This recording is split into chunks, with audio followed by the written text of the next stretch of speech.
یہودی یا نصرانی تہتدوا تو تم سیدھا راہ پالو گے۔ قل کہہ دیجئے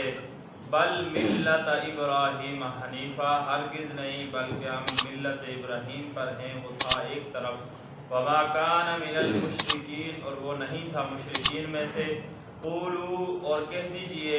آمنا باللہ ہم ایمان لائے اللہ پر، وما انزل الینا اور جو نازل کیا اس نے ہم پر، وما انزل الی ابراہیم اور جو نازل کیا ابراہیم پر اور اسماعیل پر، و اسحاق و یعقوب اور اسحاق اور یعقوب پر، والاسباط اور ان کی اولاد پر، وما اوتی موسیٰ و عیسیٰ اور جو عطا کیا موسیٰ کو اور حضرت عیسیٰ علیہ السلام کو، وما اوتی النبیون من ربہم اور جو عطا کیا باقی نبیوں کو ان کے رب کی طرف سے، یا جو ملا باقی نبیوں کو ان کے رب کی طرف سے،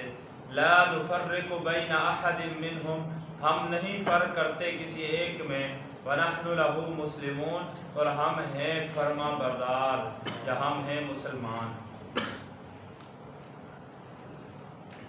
میرے محترم دوستو، حضرت ابراہیم علیہ السلام کی بات چل رہی تھی، ان کی دعائیں آئی، اور اب یہاں پر سب سے پہلے پھر ایک یہودی اور نصرانی وہ یعنی کہ کہتے ہیں کہ ہم سیدھے راستے پر ہیں، پچھلی آیاتوں میں بھی آ چکا کہ یعنی کہ ہم ہی سیدھے راستے پر ہیں اور ہم ہی جنت کے اندر جائیں گے اور باقی کوئی جنت میں نہیں جائے گا۔ تو اللہ نے جواب بھی ان کو دیا، اور پھر اس کے بعد اب یہاں پر دوبارہ کہتے ہیں کہ ہو جاؤ یہودی یا نصرانی۔ یہودی کہتے ہیں یہودی ہو جاؤ، نصرانی کہتے ہیں نصرانی ہو جاؤ، تہتدوا تو تم پھر کیا کر لو گے، سیدھی راہ پالو گے۔ یعنی کہ ابھی تم سیدھے راستے پر نہیں ہو، جب تم یہودی اور نصرانی ہو جاؤ گے تو پھر سیدھے راستے پر ہو جاؤ گے۔ تو اللہ نے اس کا جواب بھی خود عطا کیا کہ بلکہ تم کیا کہو ان سے، قل بل ملت ابراہیم حنیفہ کہ ہم ہیں حضرت ابراہیم علیہ السلام کی ملت پر یا دین پر، کیونکہ وہ ایک طرف تھے، نہ تو وہ یہودی تھے اور نہ وہ نصرانی تھے، کیونکہ اللہ نے پیچھے بتا دیا کہ وہ یہودی بھی نہیں تھے اور وہ نصرانی بھی نہیں تھے، اور پھر دوبارہ یہ بھی بتا دیا وما کان من المشرکین اور وہ مشرک بھی نہیں تھے، مشرکین میں سے بھی نہیں تھے، کیونکہ انہوں نے اپنے اسی شرک کی وجہ سے اپنے پورے خاندان سے جنگ لڑی، یہاں تک کہ اپنے گھر والوں سے بھی جنگ لڑی اس شرک کے بارے میں۔ تو وما کان من المشرکین وہ شرک کرنے والوں میں سے بھی نہیں تھے۔ اور اس کے بعد اللہ نے پھر بتا دیا کہ تم جواب کیسے دو، قولوا آمنا باللہ کہ ہم ایمان لائے اللہ پر، وما انزل الینا جو نازل کیا اس نے ہمارے اوپر، جو قرآن مجید اللہ نے اتارا ہے ہم اس کتاب پر بھی ایمان لے کر آئے، کیونکہ یہودی تو اس کو نہیں مانتے تھے، نہ نصرانی مانتے تھے اور نہ ہی مشرک مانتے تھے۔ جب اس کو مانیں گے تو پھر وہ مسلمان ہو جائیں گے۔ تو اس وجہ سے اللہ نے جواب ایسا دیا کہ بھئی جو زبان سے بھی نہیں بلکہ دل سے اقرار کرنا پڑے گا اور ان کو ماننا پڑے گا، صرف اللہ کی ذات پر ایمان رکھنا اور یعنی کہ آخرت کو بھی مان لینا اور اللہ کی کتاب کو چھوڑ دینا اور اللہ کے نبی کو چھوڑ دینا۔ تو اللہ نے فرمایا یہ ایمان بھی قابل قبول نہیں ہوگا۔ آگے یہاں تک کہ آگے اللہ نے بالکل تفصیل کے ساتھ بتا دیا کہ قولوا آمنا باللہ ایمان لائے ہم اللہ پر، وما انزل الینا جو نازل کیا اس نے ہم پر، اس پر بھی ہم ایمان رکھتے ہیں، وما انزل الی ابراہیم جو اللہ نے ابراہیم علیہ السلام پر اتارا اس کو بھی ہم مانتے ہیں، اور اسماعیل علیہ السلام پر جو اتارا ہم اس کو بھی مانتے ہیں، اور اسحاق اور یعقوب پر جو اتارا ہم اس کو بھی مانتے ہیں، اور یہاں تک کہ والاسباط اور جو یعقوب علیہ السلام کی اولاد پر اترا ہم اس کو بھی مانتے ہیں، اور یہاں تک نہیں صرف وما اوتی موسیٰ و عیسیٰ اللہ نے جو حضرت موسیٰ اور عیسیٰ کو عطا کیا ہم اس کو بھی مانتے ہیں، یعنی کہ تورات، زبور، انجیل ہم ان سب کو مانتے ہیں، وما اوتی النبیون من ربہم اور جن کے نام آئے ان کے علاوہ جتنے نبی ہیں آدم سے لے کے جتنے نبیوں کے یہاں پر نام نہیں بھی آئے، وما اوتی النبیون من ربہم کہ جو رب نے ان کو عطا کیا ہم ان کو بھی مانتے ہیں. یعنی کہ یہاں سے یہ معلوم ہوا کہ کسی بھی ایک نبی کے کتاب کو یا کسی ایک نبی کو نہ ماننا وہ دائرہ اسلام سے خارج ہو جائے گا، کیونکہ اللہ نے یہاں پر واضح کر دیا کوئی بھی نبی ہو. یہ نہیں کہ اگر ہم اللہ کے حبیب صلی اللہ علیہ وسلم کو تو مان لیں، اگر ان میں سے پچھلوں کو نہ مانے تو ہم کے مسلمان ہیں، ہم اس وقت کے نبی کو تو مان نہیں. اللہ نے یہاں واضح کر دیا ما اوتی النبیون کہ جتنے بھی انبیاء آدم سے لے کے آپ صلی اللہ علیہ وسلم کی ذات مبارک تک آئے ہیں، ان میں سے کسی ایک کا بھی انکار کر دینا وہ دائرہ اسلام کے اندر نہیں آئے گا. اور پھر اللہ نے یہی بتا دیا کہ ان سے کو لا نفرق بین احد منہم، ایک تو ان کو ماننا، اور دوسرے نمبر پر اگر کسی نے ان نبیوں میں فرق کیا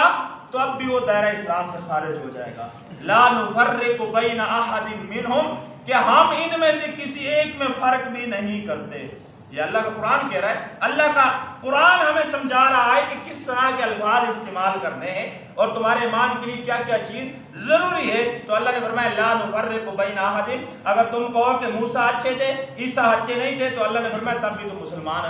نہیں ہو سکتے. اللہ نے فرمایا لا نفرق بین احد منہم کہ تم کہو ہم کسی ایک نبی میں بھی فرق نہیں کرتے. اور وَنَحْنُ لَهُ مُسْلِمُونَ کیوں نہیں کرتے؟ کیونکہ ہم فرما برداروں میں سے ہیں، کیونکہ ہم فرما بردار ہیں. آپ صلی اللہ علیہ وسلم کی ذات مبارک پر ایمان لے کر آئے، ہم اللہ اور اس کے رسول کو مانتے ہیں، اللہ اور اس کے رسول کے احکاموں کو مانتے ہیں. اس وجہ سے ہم فرما برداروں میں سے، ہم کسی نبی میں فرق نہیں کرتے. تو اب یہاں پر ایک تو اللہ نے واضح کر دیا، اور دوسرے نمبر پر اب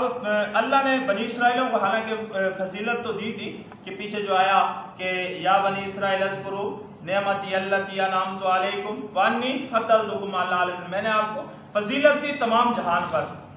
تو انبیاء تقریباً انہی کی نسل سے آئے، بنی اسرائیلیوں سے آئے نا. روایات کے اندر آتا ہے کہ صرف 10 انبیاء کے علاوہ باقی سارے بنی اسرائیل میں سے ہے. صرف 10، 1,24,000 کم و بیش انبیاء کرام میں سے 10 انبیاء. حضرت آدم علیہ السلام کو تو ویسے چھوڑ گئے کیونکہ ان کو تو اللہ نے بنایا ہے، وہ پیدا نہیں ہوئے. تو حضرت آدم علیہ السلام کے علاوہ جتنے انبیاء ہیں ان میں سے 10 انبیاء کرام کے علاوہ باقی سارے بنی اسرائیل میں سے آئے. یہ تھوڑی فضیلت ہے، بہت بڑی فضیلت ہے، لیکن پھر بھی نہ مانے تو اپنی قسمت کی بات ہے. تو اب 10 انبیاء آئے.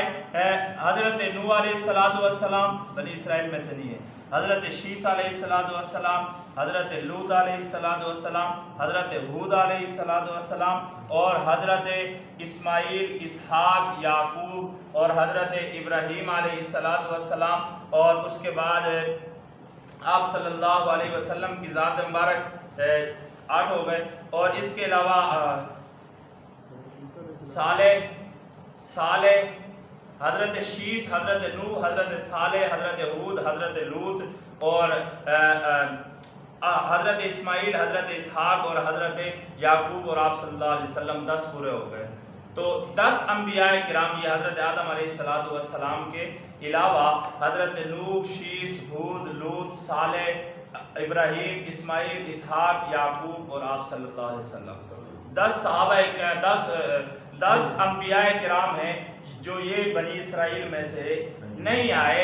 روایات کے اندر آتا ہے، کسی اور روایات میں 1-2 کا نام اور بھی. تو یہ 10 انبیاء کرام جو ہے یہ بنی اسرائیل میں سے نہیں، باقی انبیاء کرام بنی اسرائیل میں سے آئے. تو یہ کتنی بڑی فضیلت ہے، کتنی بڑی فضیلت ہے. لیکن اسی وجہ سے تو وہ کہتے تھے کہ ہم بنی اسرائیل یعنی کہ ہم جنت کے ٹھیکیدار ہیں، انبیاء ہمارے میں سے آئے. تو اور اسی ضد پر ایمان نہیں لے کر ہے کہ آخری نبی ہمارے میں سے کیوں نہیں آئے. یعنی کہ اتنے نبی جب ہم میں سے آئے ہیں، ہماری آل اولاد میں سے آئے ہیں، کیونکہ حضرت یعقوب علیہ السلام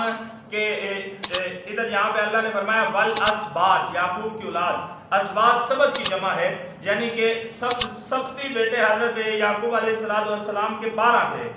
12 بیٹے تھے. جب مصر میں حضرت یوسف علیہ السلام کے پاس گئے تھے تو اس وقت کتنے بھائی تھے؟ 12 بھائی تھے. جب حضرت یوسف علیہ السلام کے پاس گئے اور پھر جب حضرت موسیٰ علیہ السلام کے ساتھ جب فرعون کا ٹکر ہوا اور اس کے بعد مقابلے کے بعد جب حضرت موسیٰ علیہ السلام کے ساتھ بنی اسرائیل نکلے تو اس وقت یہ 12 قبیلے بن چکے تھے، 12 قبیلے بن چکے تھے، اور یہ اس وقت 12 قبیلوں پر مشتمل ایک بہت بڑی جماعت تھی۔ اور جب یعنی کہ من و سلوہ نازل ہوا تو اس میں جب پانی کی باری آئی تو اس میں بھی ان کا اختلاف ہوا، اور جب دریا کے اندر راستے بنے تو اس میں بھی 12 راستے بنے۔ تو یہ 12 انہی کے لیے یعنی کہ 12 بھائیوں کے 12 قبیلے تھے، اور پھر آپس میں ان کے اتفاق پھر بھی نہیں تھا، اور اس وجہ سے یعنی کہ 12 قبیلوں کے 12 چشمے نازل ہوئے، اور دریا کے اندر 12 قبیلوں کے 12 راستے